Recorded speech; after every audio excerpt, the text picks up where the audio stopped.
Bonjour et bienvenue sur cette troisième vidéo d'une série de 7 sur la grâce de Dieu. Et aujourd'hui, nous allons aborder le thème de la réconciliation avec Dieu, la réconciliation avec Dieu. Et j'aimerais commencer par ce premier passage que l'on trouve dans l'évangile de Luc, au chapitre 2, à partir du verset 8, qui nous dit « Il y avait dans cette même contrée des bergers qui passaient dans les champs les veilles de la nuit pour garder leurs troupeaux. Et voici un ange du Seigneur leur apparut, et la gloire de Dieu resplendit tout autour d'eux.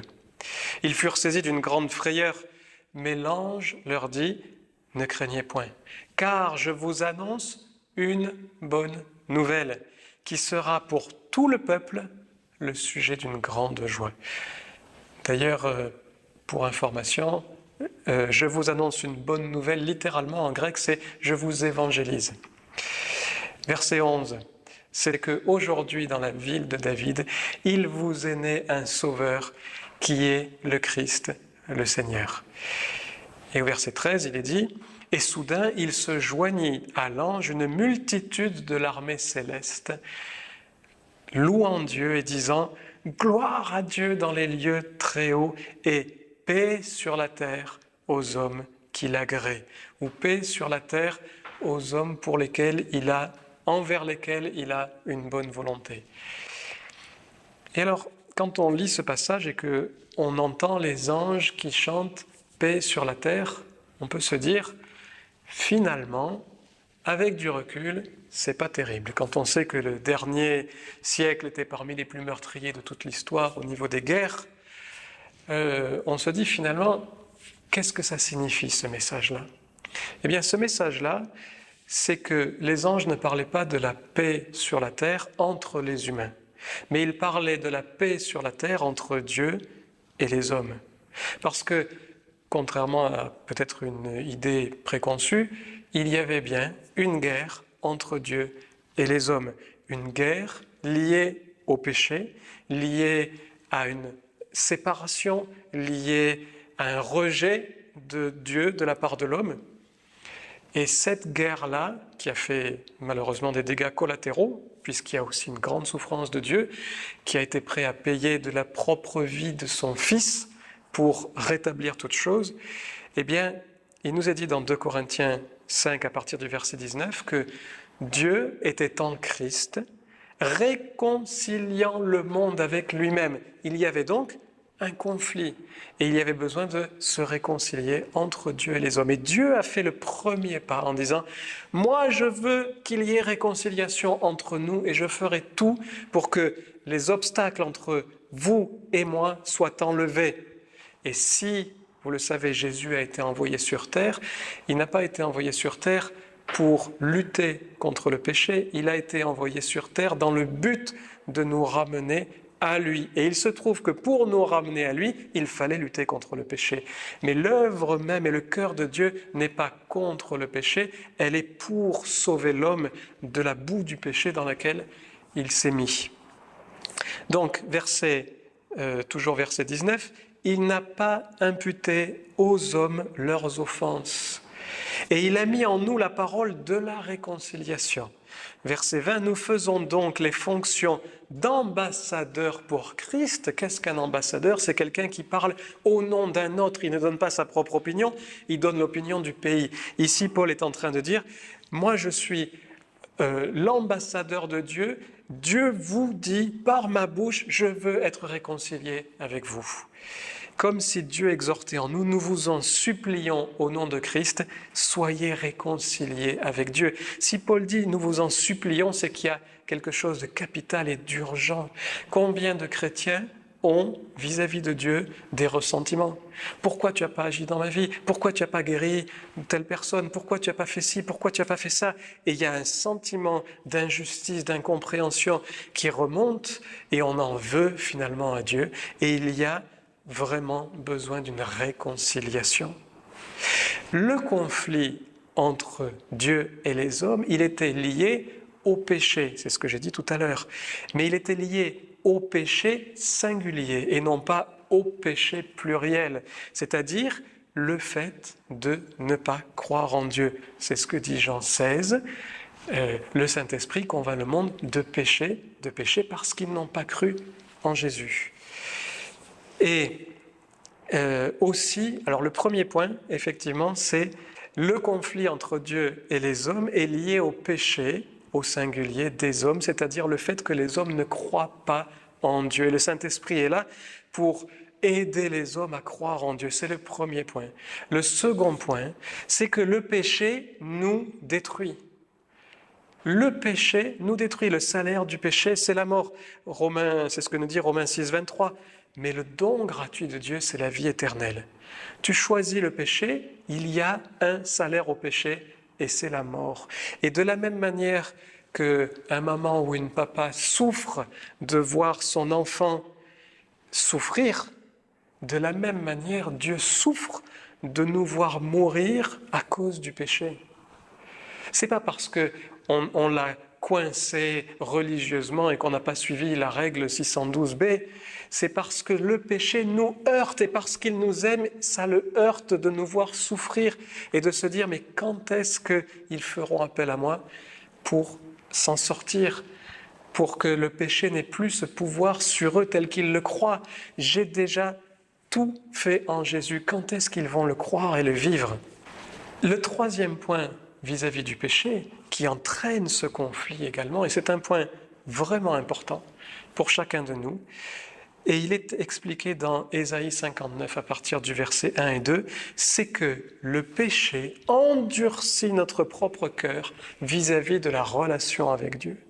Et on a tendance dans certains milieux à se dire, parce que telle personne a péché, Dieu ne veut plus de lui. La réalité, c'est pas ça. C'est parce que telle personne pêche, alors son cœur se ferme peu à peu à la sensibilité qu'il pourrait avoir de recevoir de Dieu. Et il arrive malheureusement à un certain moment qu'il y a on est allé tellement loin que toute relation à Dieu est coupée, mais pas de la part de Dieu. Dieu a tout fait pour conserver cette relation-là. Regardez ce que nous dit Ésaïe 59 à partir du verset 1er. « Non, la main de l'Éternel n'est pas trop courte pour sauver, ni son oreille trop dure pour entendre. » C'est-à-dire, je n'ai pas besoin que vous hurliez pour me sauver, je n'ai pas besoin que vous me fassiez comprendre à quel point le puits dans lequel vous êtes est profond. Je le sais, je peux aller vous chercher où que vous soyez. J'entends chacun de vos pleurs, je les entends. Je sais où vous en êtes. Verset 2, « Mais ce sont vos crimes qui mettent une séparation entre vous et votre Dieu. » Vous êtes en train d'endurcir votre cœur au point d'être incapable de voir cette main qui est tendue à côté de vous, de voir ce visage qui vous parle, qui veut vous sauver, et vous êtes incapable de le voir à cause de vos crimes, à cause de vos péchés. Ce sont vos péchés qui vous cachent sa face et vous empêchent de l'écouter. C'est quelque chose de terrible. Le péché nous insensibilise à la présence de Dieu. Voilà pourquoi Dieu est tellement ferme avec le péché en disant « Je ne veux pas que vous rentriez là-dedans, parce que notre relation s'en trouve corrompue. Et je veux une relation saine entre vous et moi. Je veux une réconciliation entre nous. » Et juste pour vous prouver, pour vous montrer que le péché nous insensibilise à la présence de Dieu, je vais prendre un exemple concernant Jésus. Jésus, quand il était sur la croix, il a porté sur lui la totalité des péchés de l'humanité, non seulement de son temps, mais de toute l'humanité.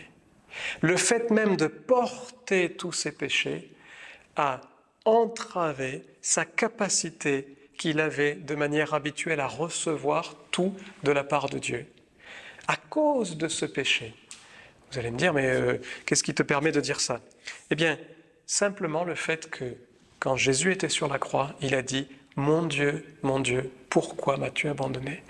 Il a dit « Ah, mais voyez, c'est bien la preuve, quand on pêche, eh bien, Dieu s'éloigne de nous. Dieu ne pouvait pas supporter le péché sur son Fils et s'éloignait. » Est-ce que vous croyez vraiment qu'un vrai père serait absent au moment où son Fils a le plus besoin de son Père? Dieu n'est pas un père fouettard. Dieu a toujours été en Christ. C'est ce qu'on a lu dans 2 Corinthiens 5, 19. Dieu était en Christ, réconciliant le monde avec lui-même. Dieu était sur la croix avec Jésus. Mais Jésus, insensibilisé par ce péché, s'est rattaché à la seule chose qui lui restait. Si vous lisez ce passage dans Matthieu 27, par exemple, vous verrez que on a tiré au sort ses vêtements. Vous verrez que des gens ont dit « Mais s'il l'aime, qu'il crie à Dieu, il le délivrera. » Il se trouve que ces deux moments-là figurent dans le psaume 22. Jésus, sur la croix, se rattache aux choses qu'il connaissait, aux choses qui lui restent, puisque cette sensibilité qu'il avait vis-à-vis de Dieu disparaît.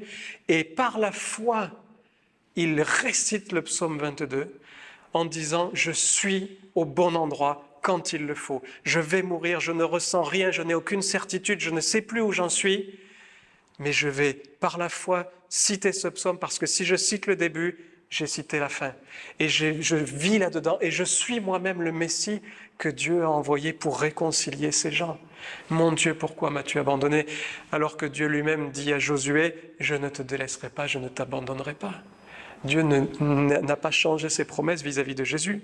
Et Dieu a tout fait pour délivrer les hommes du péché qui était implanté en eux depuis Adam.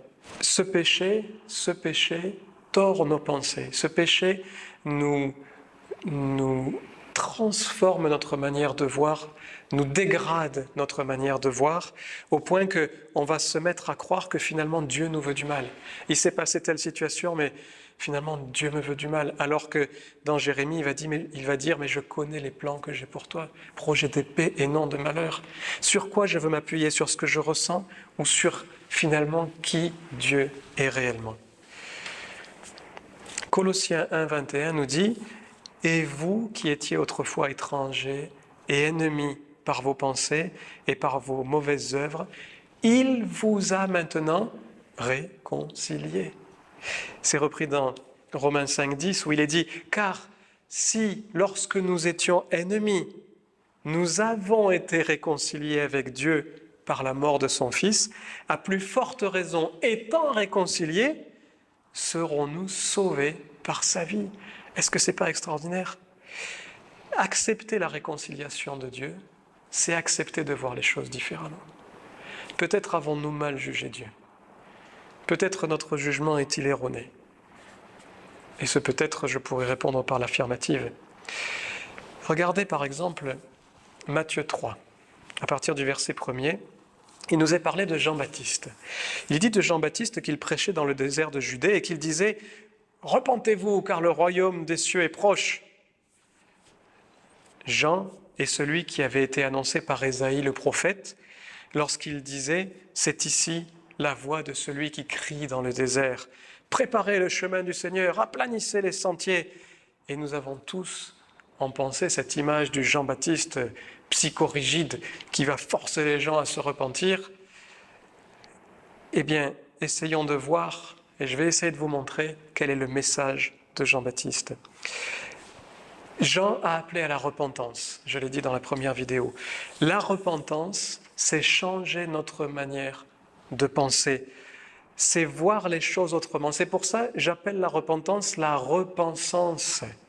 Nous devrions repenser les choses différemment, voir Dieu différemment. Alors, bien évidemment, changer notre manière de penser, ça peut nous amener à nous rendre compte qu'on a fait mal, et puis ça peut nous amener à pleurer, à regretter ce qu'on a fait, comme une repentance classique. Mais le fond du problème n'est pas est-ce que je pleure ou pas. Le fond du problème, c'est est-ce que j'ai changé ma manière de voir Dieu? Est-ce que j'ai changé ma manière de voir ma relation avec Dieu? Est-ce que j'accepte cette réconciliation que Dieu veut avec moi? Contrairement aux idées reçues, ce n'est pas en pointant du doigt les fautes des gens qu'on les amène à la repentance. Non, on les amène à la culpabilité. Mais la véritable repentance, elle est décrite dans Romains 2,4. Et il est dit, la bonté de Dieu te pousse à la repentance. C'est lorsque tu vas comprendre à quel point Dieu est bon, et Dieu est bon envers toi en particulier, que tu vas te mettre à changer de manière de penser, que tu vas rentrer dans cette repentance. Mais tu dois appuyer tout cela sur la bonté de Dieu. Cette bonté de Dieu, elle doit t'amener à te réconcilier avec Dieu. Il y a probablement des choses que tu n'as pas comprises ou acceptées dans ta vie vis-à-vis de Dieu. Mais est-ce que tu as regardé Dieu avec ce regard, en fait tu es bon. Pour en revenir à Jean-Baptiste, il est dit plusieurs choses intéressantes à son sujet. Par exemple, dans Matthieu 8,11, qu'il n'était pas attirant, il n'avait pas le look de la pop star d'aujourd'hui, qu'il ne faisait d'ailleurs aucun miracle. Jean 10, 41, qu'il vivait dans le désert, Matthieu 3, 1. Et pourtant, que tout le pays de Judée et tous les habitants de Jérusalem se rendaient auprès de lui. Là, je me pose la question, je me dis, combien de leaders chrétiens, s'ils étaient habillés n'importe comment, s'ils faisaient aucun miracle, s'ils habitaient loin de tout, les foules viendraient les voir? Pour quelle raison les foules allaient le voir, Jean-Baptiste? Eh bien, les foules allaient voir Jean-Baptiste parce que Jean-Baptiste avait un message puissant. Et c'est ce message qui a fait venir les gens en foule. Jésus a même témoigné que Jean était le plus grand des prophètes, c'est-à-dire c'est lui qui a eu le véritable et plus accompli de tous les messages. C'est fort, ça veut dire plus fort qu'Ésaïe, plus fort que Jérémie. C'est quelque chose qui a été montré par Jésus.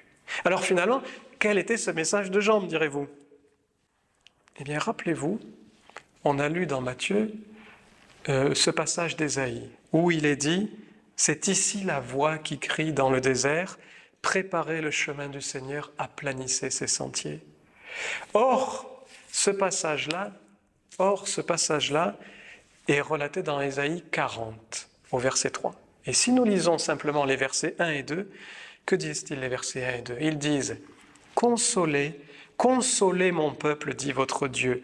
Parlez au cœur de Jérusalem et criez-lui que sa servitude, que son esclavage est fini, que son iniquité est expiée, que ses fautes ont été pardonnées, en langage d'aujourd'hui, qu'elle a reçu aux mains de l'Éternel au double de tous ses péchés. Quoi que tu aies commis comme péché, Dieu a payé au moins 2 fois plus cher pour racheter ces fautes-là. Le message de Jean-Baptiste, c'est « Pensez les choses différemment. En réalité, Dieu a pardonné vos péchés. Cessez les sacrifices de l'ancienne alliance. Ayez confiance en un véritable agneau de Dieu qui va venir. » C'est pour ça qu'il a dit d'ailleurs « Voici l'agneau de Dieu, celui dont je vous ai parlé, celui qui va porter les fautes de tout le monde. Arrêtez avec cette ancienne manière de voir et changez votre façon de voir Dieu. Dieu n'attend pas de vous la perfection, Dieu attend de vous transformer parce qu'il aura pardonné chacun de vos péchés et que plus rien ne fera obstacle à votre union avec lui. » Et ça, c'était le message de Jean-Baptiste. Le message même de l'Évangile, c'est un message de réconciliation. C'est un message d'acceptation, c'est un message d'invitation de Dieu à ce que ses enfants puissent venir auprès de lui, puissent s'approcher de lui sans crainte, avec confiance, avec certitude d'être aimés. Éphésiens 3,12 nous dit « Nous avons, par la foi en Jésus, la liberté de nous approcher de Dieu avec confiance. » Avec confiance. Alors peut-être que, en entendant tout ce que je viens de dire, vous vous dites « Oui, mais moi, j'y arrive pas à m'approcher de Dieu avec confiance. » Pourtant, c'est ce que Dieu veut pour chacun de nous. Et à cause de la grâce de Dieu, nous pouvons nous approcher de lui avec assurance. C'est ce que dit Hébreux 4,16. Approchons-nous donc avec assurance du trône de la grâce. Mais alors peut-être que vous vous dites, mais je sens en moi quelque chose qui montre que je ne suis pas digne de m'approcher de Dieu. Si je m'approche de lui, forcément ça va mal se passer. Lui il est saint, moi je suis pécheur, ça ne va pas. Eh bien, Hébreux 10, 22 nous dit « Approchons-nous avec un cœur sincère, dans la plénitude de la foi. » Pourquoi la plénitude de la foi? Parce que je ne dois pas avoir confiance en mes œuvres, mais je dois avoir foi dans l'œuvre de Jésus-Christ. Les cœurs purifiés d'une mauvaise conscience. Et ce sentiment de dire « je ne suis pas digne vis-à-vis de Dieu » vient d'une mauvaise conscience. Cette conscience doit être purifiée par le sang de Jésus, c'est-à-dire le sang de Jésus a coulé pour que justement cette conscience se taise. C'est pas quelque chose de magique, on ne met pas le sang de Jésus de manière magique, mais ça veut dire le sang de Jésus a payé pour que même ta conscience, qui est tordue, soit redressée. Mais alors comment cette conscience est-elle tordue? Par le péché bien sûr, mais elle est exacerbée aussi par la loi. Et ce point de la loi est capital et nous allons le voir dans la prochaine vidéo. Je vous remercie.